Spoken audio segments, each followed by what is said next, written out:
receberam a cópia da declaração de desimpedimento para o exercício de administração de sociedade empresária redigida pelo sócio entregue na junta comercial? Olha, querida, a gente só está querendo abrir uma empresa. Ninguém aqui quer dominar o mundo. Não, olha só, você tem uma lista completa com tudo que tem que ser atualizado, porque a lista que você tinha me dado antes não tá... Tá aqui, ó.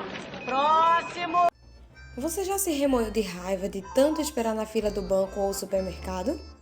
Já levou horas para resolver uma pendência no cartório só para saber que vários documentos eram inválidos ou estavam em falta?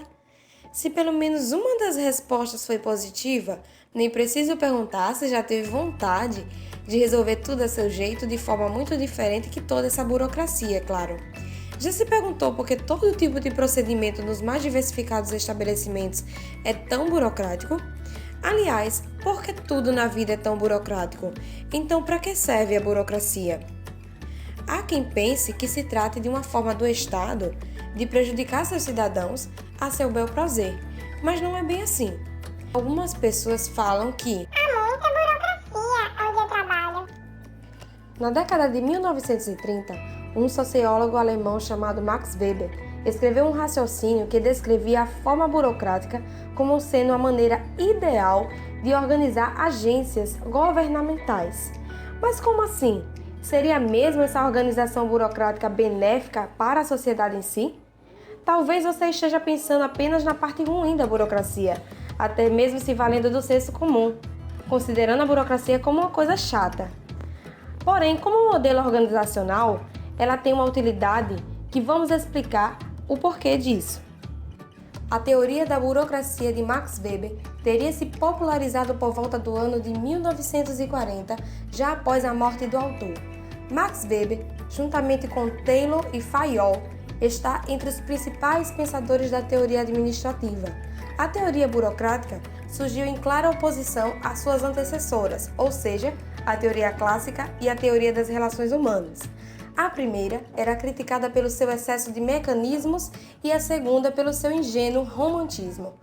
Os princípios de Max Weber se espalharam pelos setores públicos e privados, e embora os escritos de Weber tenham sido largamente desacreditados, a forma burocrática continua viva. Weber enumera várias condições prévias para o surgimento da burocracia: o crescimento do tamanho da população administrativa, o crescimento da complexidade das tarefas administrativas que estão sendo realizadas e a existência de uma economia monetária que exige um sistema administrativo mais eficiente. A burocracia, portanto, se desenvolve plenamente apenas no Estado moderno, através das comunidades políticas e eclesiásticas, e na economia privada, através das mais avançadas instituições capitalistas. A burocracia ideal de Weber é caracterizada pelo seguinte: organização hierárquica, onde todo mundo tem um superior mandando em sua vida profissional. A isso dá-se o nome de hierarquia, onde cada nível controla o nível abaixo e é controlado pelo nível acima. Linhas de autoridade delimitadas com áreas de atividade fixas significa que há uma separação entre a repartição e a vida privada do funcionário. Medidas tomadas com base e registradas em regras escritas. Nesse caso, o controle por regras permite que decisões tomadas em níveis elevados sejam executadas consistentemente por todos os níveis inferiores. Funcionários burocráticos com formação especializada, ou seja, o trabalho deve ser feito por especialistas e as pessoas são organizadas em unidades com base no tipo de trabalho que eles fazem ou habilidade que eles têm.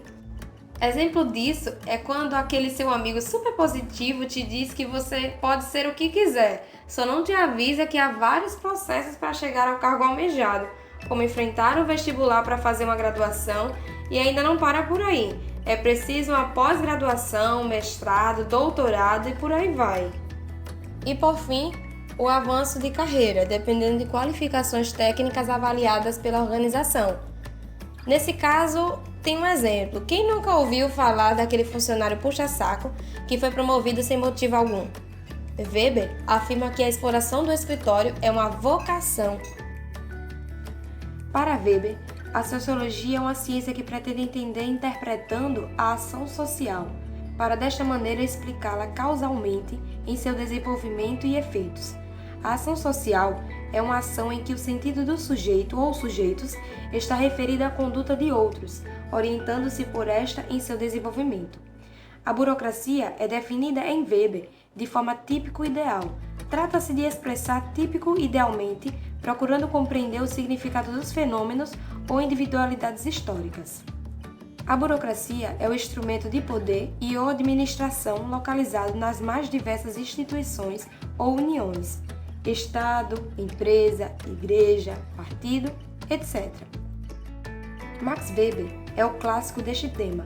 Procura inserir a burocracia a partir da exposição de seu tipo ideal no quadro conceitual de sua sociologia compreensiva. Para ele, a implementação de burocracias foi uma espécie de racionalização na qual os motivadores tradicionais para o comportamento foram descartados. Em vez de utilizar tradições, emoções ou valores para motivar o comportamento, numa burocracia, as pessoas passam a fazer uso do cálculo racional. Tais regularidades adquirem este caráter devido seus participantes se orientarem pela representação da existência de uma ordem legítima. A validade confere legitimidade a uma ordem e essa ordem confere como obrigatória ou como modelo, ou seja, como algo que deve ser. O funcionário é limitado pela obediência ao detentor do poder e não apenas pelo conceito de legitimidade. Porém, a ordem administrativa seria instável se o funcionário desempenhasse seu ofício apenas por esses motivos.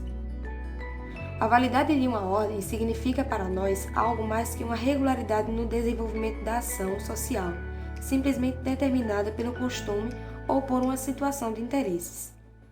Pois um funcionário só executa um serviço se houver algum salário em troca, por exemplo. O funcionário, além de deveres, conta com motivações.